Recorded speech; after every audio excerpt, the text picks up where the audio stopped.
On the evening of June 29th and early morning of June 30th, the first match of the 1/8 round of Euro 2024 between Italy and Switzerland took place with a surprising scenario. Right in the first minutes, Switzerland showed complete superiority, controlling most of the ball and creating a series of dangerous opportunities on Donnarumma's goal. In the 37th minute, taking advantage of the Italian players not being able to maintain their position, Vargas stretched to let Freuler leisurely enter the penalty area to control a beat. Then volleyed with his left foot to beat goalkeeper Donnarumma. Having conceded a goal, the Italian team immediately moved to find an equalizer. However, the Azzurri's attack proved too stuck in reaching the opponent's goal. After the break, Switzerland suddenly preempted the blue shirt team. In the 46th minute, the Azzurri defense seemed to be sleeping without marking anyone, allowing Vargas to coordinate with Abisher, move into the penalty area, curl his right foot and bring the ball to the far corner to beat Donnarumma, increasing the score to 2-0. With a huge advantage and increased morale, Murat Yakin's team had an overwhelming performance compared to Italy in the remainder of the match.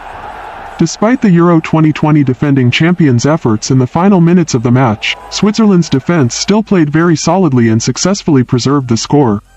In the end, Italy fell 0-2 to Switzerland, thereby officially becoming the former king of the tournament.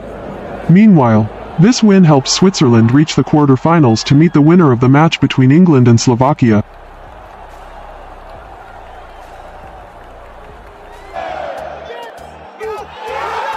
Entering the clash with Denmark in the 1/8 round of Euro 2024, the German team is determined to win big.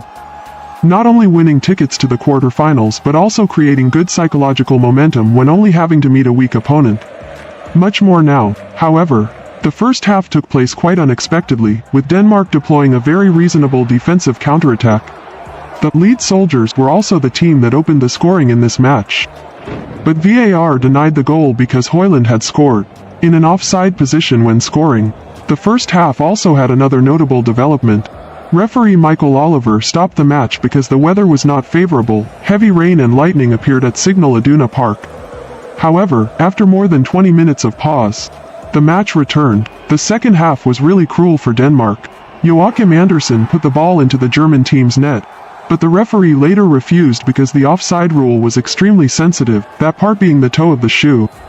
Even more sad, a few minutes later, Joachim Andersen accidentally let the ball touch his finger in the penalty area, causing the home team to receive a penalty, leading to Kai Havertz's opening goal. Musiala then increased the score to 2-0 for Germany and created an overwhelming position. Unfortunately, Kai Havertz was not able to finish successfully in the final minutes of extra time to increase the gap. 2-0 is also the final score of the match between Germany versus Denmark. The host won convincingly to win a ticket to the Euro 2024 quarter-finals and will wait for the opponent in the match between Spain versus Georgia.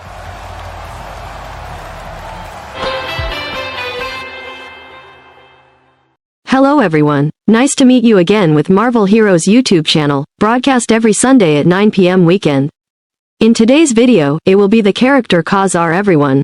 Kevin Plunder, also known as Ka-Zar, is a superhero appearing in American comic books published by Marvel Comics. Created by writer Stan Lee and artist Jack Kirby. The character first appeared in the X-Men #10, March 1965. Kevin Plunder is the second character to use the codename Ka-Zar. The second Ka-Zar started as a character similar to the first Ka-Zar, but also reminiscent of both Tarzan and of writer-artist Joe Kubert's 1950s caveman character, Tor. Created by Stan Lee and Jack Kirby in the X-Men #10, March 1965. He lives in the dinosaur-populated Savage Land, which was hidden beneath Antarctica by extraterrestrials. The character was based on his pulp magazine namesake only to the extent that he used the same name and rough Jungle Lord concept. And Lee later admitted that he had never even read any of the original Ka-Zar stories. Originally written as a primitive and belligerent savage who spoke in broken English. Ka-Zar later became more articulate and civilized, although he retained a certain degree of distrust toward civilization and was generally wary of outside visitors to the Savage Land. Kevin Plunder refers to himself as the Lord of the Savage Land, a phrase others have adopted, but this is not a formal title.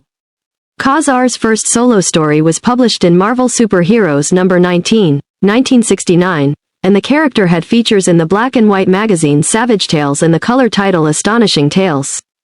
He has had 5 self-titled series, the first published in 1970-1971, 3 issues, mostly reprints, the second, which continued the storyline from Astonishing Tales, in 1974 to 1977, 20 issues. Subtitled Lord of the Hidden Jungle, written by Mike Friedrich, Jerry Conway, and Doug Monk, the third in 1981 to 1984, Ka-Zar the Savage, 34 issues, written by Bruce Jones and Mike Carlin. The fourth in 1997-1998, 20 issues, written by Mark Waid and drawn by Andy Kubert, and the fifth in 2011, 5-issue miniseries, written by Paul Jenkins. First is to draw body muscle, then wear the jungle pants and attach 2 legs for Ka-Zar.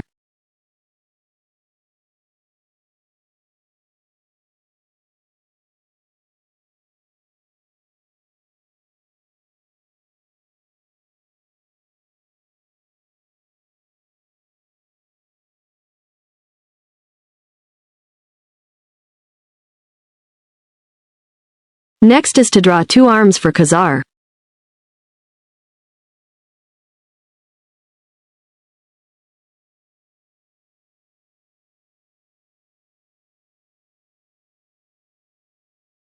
Finally, draw the head, decorate the face and draw the hairstyle for Ka-Zar.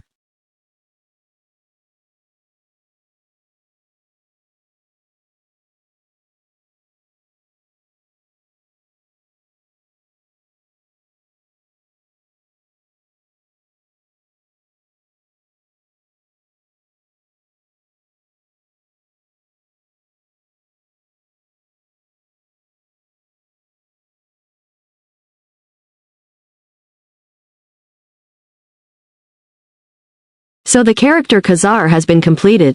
Please like and subscribe if you watch the end of the video. See you again at 9 p.m. Sunday next week.